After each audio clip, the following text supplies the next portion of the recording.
All right, Coach, it's been a while since we chatted. Have you had a chance to look at the film from last Friday's victory, and did you learn anything new? Yeah. I thought played well over the course of 3.5 quarters. I think that last, 5:25 was a little rough. But as always, we'll watch film. We grew from it. Been looking at a lot of numbers this week, so through finals week, it's just been a matter of cleaning things up and just looking at the numbers and being pretty matter of fact with that. What is this week like for you with obviously no games being played for Yeah. a pretty long stretch, but also with finals? Like how do you balance that as a head coach? I love finals week. I'll tell anybody that wants to listen.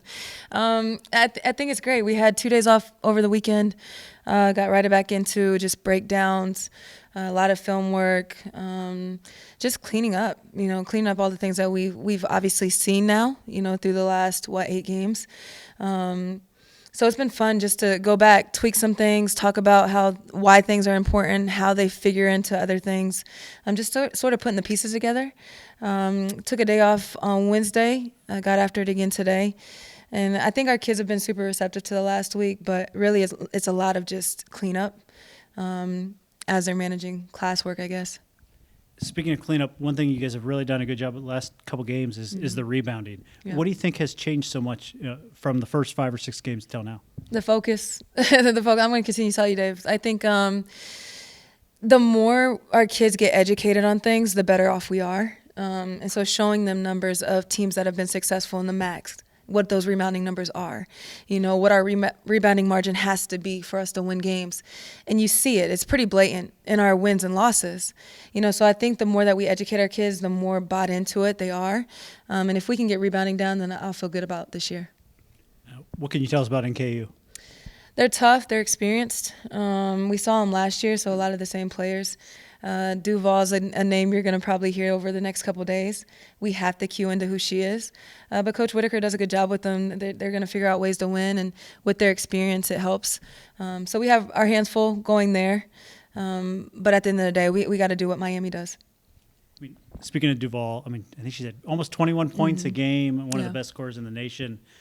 Is it just to make her work as hard as you can on each position or possession, or like what's the plan? Yeah, she's good. She's really good. We can have a plan. It's how bought in are we on executing it. Last year, luckily, through the first half, she struggled a little bit. We had her thinking a ton. Second half, we got more lax. And so just reminding our kids that it's possible to just get people to think. Even if they go for 20, is it a hard 20? And so if we can get Duval to think a little bit, then I'll feel good.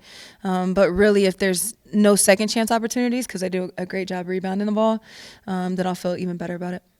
And I just want to ask, because everybody's always asking me, like Peyton, her minutes, they're slowly been tracking up. Do you have like an exact plan for that? Yeah, there's a plan. I'm also dealing with Peyton Scott. So there's always a plan.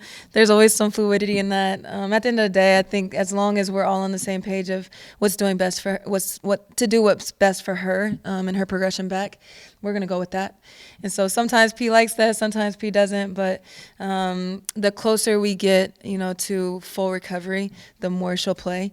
But you see, like I see, she looks pretty good right now.